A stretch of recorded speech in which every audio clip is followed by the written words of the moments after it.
Hey guys, welcome back to the channel and another episode of Ask Us Anything. Thanks for your questions over the festive period and the start of the new year. So let's get straight to those.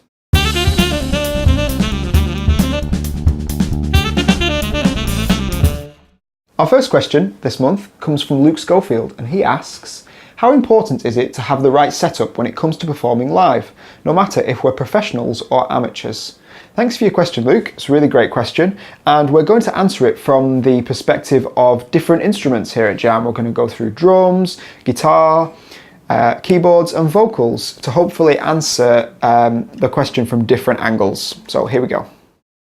For me, in terms of drums, playing in a live situation, being out on the road, portability and transportation is key. There's no point taking a double bass drum setup when you drive a Mini Cooper. For instance, you've got to really think about the size of setup that you've got and what you need for the right musical situation. Soft cases are great. Many drummers ask me, do I go for soft cases or hard cases when transporting equipment? I'd sum it up this way. Soft cases are fantastic if you're carrying your own gear, you're taking it to the gig yourself.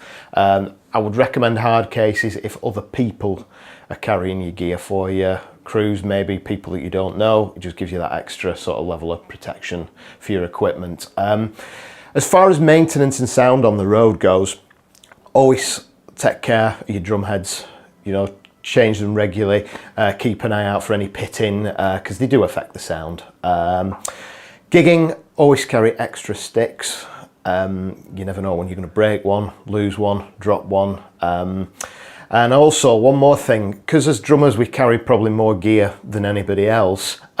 When you finish the gig, do what's what I call an idiot check. Go back and make sure you've loaded everything back into your car. I know many a drummer that have left gear behind at gigs. So in terms of guitar, it's really important to think about all the different aspects of your setup. First of all, thinking about guitars, with an acoustic guitar you want to check you've got fresh strings before a gig and also a fresh battery. It's the worst thing in the world and very common to turn up to a gig without a fresh battery, and it always runs out exactly when you need it. With an electric guitar, you want to make sure that all the electrics are well maintained and it's a guitar you're actually used to playing. You don't want to be using something that you're not familiar with, don't know how it works, and you don't know if you can rely on it. The next thing you've got to think about is cables, leads.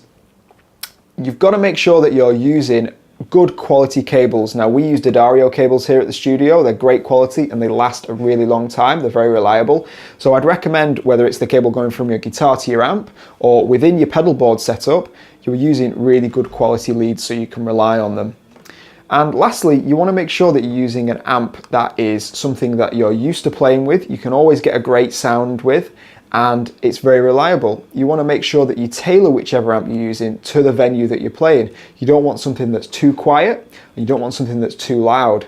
You've got to think about how you can transport it easily. Is it too big? Will it fit in the vehicle that you're transporting it in? So all these factors have got to come into consideration to build your setup that is good for you and something that you can always rely on. So from the viewpoint of a keyboard player, I guess the most important thing to consider when playing live is having a good access to sounds and wide-ranging sounds. So personally, I've got a Nord Electro, which provides the most awesome piano, electric piano, organ, kind of basic keyboard sounds. And then also having a good access to synthesizers as well. So I've got a King Korg synthesizer, which kind of gives me a good load of leads and synth basses if I need them. And also things to look out for DAWs and looking at how we can use virtual instruments alongside our kind of main boards to give us even more access to all sorts of different patches. And I guess for keyboard players as well, portability is a big thing. If you don't drive, maybe an 88 key is probably too big to be lugging around on trains and buses, I would know, because I don't drive myself. So I've got a 61 and a 73 key keyboard, which for me is perfect size for gigging and also means I can transport it around quite easily. All right, well, as a vocalist, I guess the most important one would be microphone. My standard setup is a trusty old Shure Beta 58.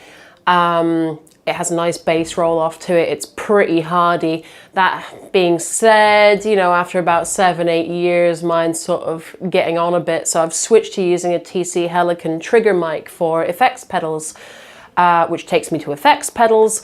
Depends what kind of gig you're on. If it's one where you've got plenty of space, I like to use the Voice Live 2, keeps it at my feet, nice and solid.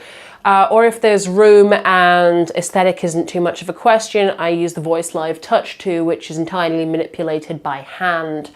One thing that very few people consider is microphone stand, quality microphone stand. These flimsy little 11 quid jobs that you get offline, they're not really going to hold your gear, and they're especially not going to hold anything like mounted monitors or effects pedals without losing their grip. You want something with a good solid base, but preferably not a weight that's going to snap under too much pressure. I like a Hercules with a trigger clip, which allows me to slide it up and down at a moment's notice, and I find that to be nice and sturdy. It's a little thicker than the average stand though. In terms of monitoring, I like to use a TC Helicon FX150, which is a mic-mounted monitor, does some basic effects as well, great for your small gigs, has an auxiliary input, so in a very small situation can double up as a small speaker. But as a singer, I honestly have to say it's your duty to know your desk and your PA system inside and out. Don't just go for what's cheap, or in one case I've been asked what looks good. Go for quality. It's an investment. You really need a decent speaker that can take a bit of a beating, and it needs to be decent in terms of being manageable for small gigs and big gigs. So something with a bit of oomph that can be extended if needs be. Other than that, taking care of yourself and having good, well, clothing, makeup if you need it, etc. for gigs, you know, all the things that you might need under bright lights that need to blast through sweat and so on. I'd say just anything that's durable. The one thing that I'm always looking for in equipment is durable and hardy. Ask around, you'll find what suits you best. Okay, so let's look at this now from the viewpoint of a venue. Obviously we do gigs and things here, so we can attest to what is needed when people turn up. From the two different angles, as a professional, obviously you're expected to have the right level of gear, and you're expected to know, one, how to use it and how to maintain it. For those venues, they're going to want you to be able to turn up, be able to converse with the engineer. All of the things that need batteries need to have the right batteries in them. You need to have spares and replacements in case they run out, because no one's going to go and run around and get them for you. All your cables need to be fresh and need to be checked by you to make sure that if there is any problems, that you don't have to check through every piece of equipment in that chain to make sure something isn't working. All of this makes the engineer's life easier if you know how to use your equipment and it's good quality, and in the end, if the engineer's happy, you will sound good because he's the guy in charge of making you sound good.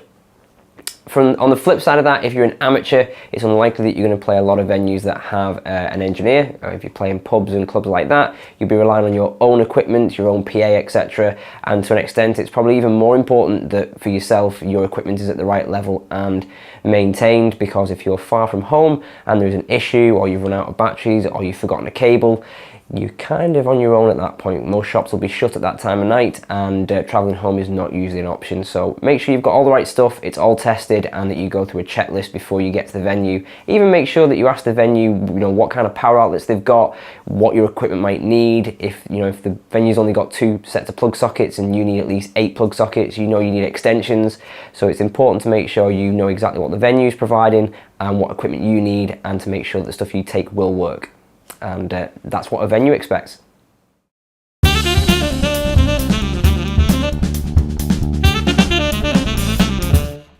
Okay, so on to another question that's been flying around the studio in the last month or so, and that is, what is the current position with Jamm Tots and Jamm Preserves? Obviously one of them is a returning service that we're looking to do again, and the other is something brand new. In terms of Jamm Tots, we're still taking registrations, and it's great that everyone's sending those in. If you do want to have some information on this and sign up your little one for this new service, please fill it on the website and we'll get your details, and we'll be in contact within the next couple of weeks with the next steps. In terms of Jamm Preserves, hopefully within the next 5 to 7 days we're going to announce the first date and tell you sort of how you fit into which bands, and at that point you can decide whether to go ahead. So all information will be with you guys within the next month.